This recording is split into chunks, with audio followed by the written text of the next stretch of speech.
और अब खबर है राजस्थान के छबड़ा से, जहां छबड़ा में कुछ ऐसे विधर्मी लोग मौजूद हैं जो कि सनातन संस्कृति की आस्थाओं को निरंतर खिलवाड़ कर भ्रष्टाचार करते हुए अनियमितता बरत रहे हैं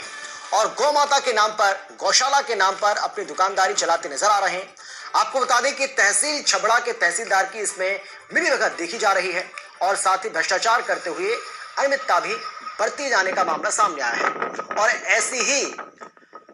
ये जो मामला सामने आया है, ऐसा ही एक मामला छबड़ा नगर पालिका क्षेत्र से कंती खंडी गौशाला के से सामने आया है, जहां बड़े भ्रष्टाचार को उजागर करता है। जहां आपको बता दें कि गौशाला तो एक है लेकिन नाम इसके अनेक हैं और इनके खाते भी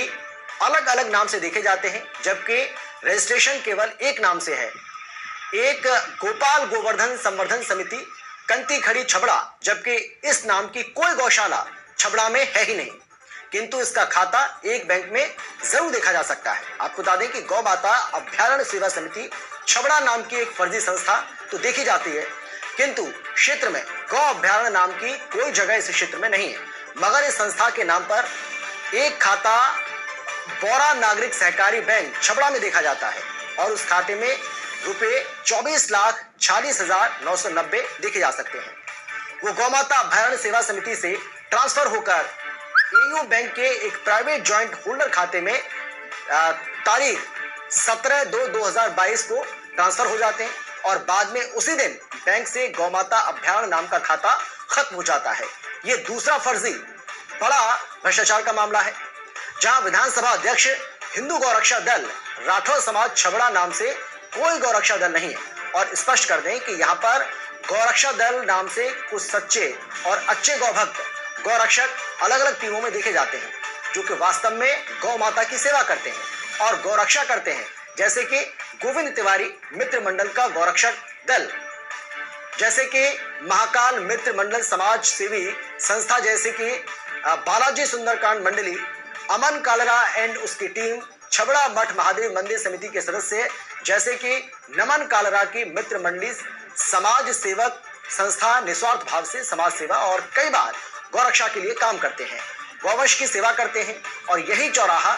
बाजार छतरी चौराहा ब्रह्मपुरी मोहल्ला की सच्ची ईमानदार निस्वार्थ युवा टीमें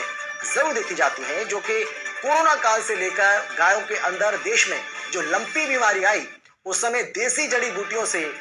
बने क्विंटलों लड्डू बनाकर गौरक्षा तक की इन लोगों ने तन मन धन से अपनी सेवाएं दी। किंतु विधानसभा अध्यक्ष हिंदू गौरक्षा दल राठौर समाज छबड़ा जैसी संस्था न आज तक देखी है और न सुनी है, जिससे कि ये सिद्ध होता है कि इस नाम से कोई संस्था है ही नहीं, केवल दुकानदारी चल रही है और इस विषय पर कोई बोलने वाला नहीं है। यहाँ ये भी आपको स्पष्ट कर दें कि गोपाल गौरक्षण समिति छबड़ा नाम से भी कोई यहाँ संस्था नहीं है और ना ही इस नाम से कोई गौशाला है। तो फिर गौशाला अध्यक्ष इस गौशाला का अध्यक्ष किस हिसाब से बता रहे हैं?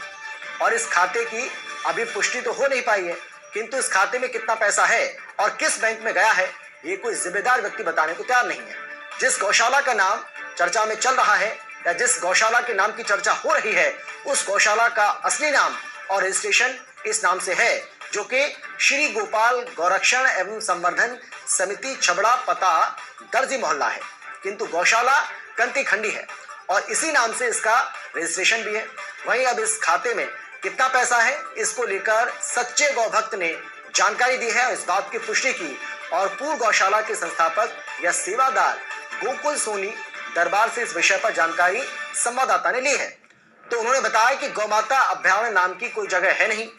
अगर अभ्यारण्य होता तो गौशाला निर्माण की क्या आवश्यकता पड़ती। साथ ही उन्होंने गौशाला का असली नाम भी बताया, जिसका वो रजिस्ट्रेशन करवा कर लाए थे और गौशाला की चतुर्थ सीमा भी उन्हीं द्वारा बताई गई। साथ ही टीम सुदर्शन को फिर भी इसकी और आगे पुष्टि करनी थी, तो इसी कड़ी में पूर्व गौशाला अध्यक्ष कैलाश चंद्र भार्गव से जानकारी लेनी चाहिए। तो उन्होंने बताया कि गौ माता अभ्यारण्य नाम की संस्था कोई छबड़ा में नहीं है और श्री गोपाल गौरक्षण एवं संवर्धन समिति छबड़ा दर्जी मोहल्ला नाम से कंती खंडी में गौशाला संचालित है और यही वास्तविक नाम है। अब इसी कड़ी में हम और आगे बढ़ते हैं और आगे बढ़कर जानकारी हम लेना चाहते हैं या लेनी चाहिए, तो कटीखंडी केला देवी मंदिर के तहत और उनके जो महंत हैं अंगदपुरी, उनसे भी हमने इस बारे में बात की है, उनसे भी इस विषय को लेकर बातचीत की। तो उन्होंने चैनल की आईडी पर तो बोलने से मना कर दिया, किंतु संवाददाता ने उनकी बताई हुई बात को कैमरे में कैद कर लिया, जो आप यहां देख भी सकते हैं, जो ये बता रहे हैं कि किस तरह यहां पर बैरियर लगाकर गौमाता गौशाला के नाम को बदनाम किया गया और षड्यंत्र पूर्वक लोगों से चौथ वसूली जबरन की गई। अब हमने इस विषय पर जब गौशाला कोषाध्यक्ष से जानकारी लेनी चाहिए तो उन्होंने बताया कि गौशाला अभ्यारण्य नाम की संस्था के विषय पर हमें कुछ मालूम नहीं है।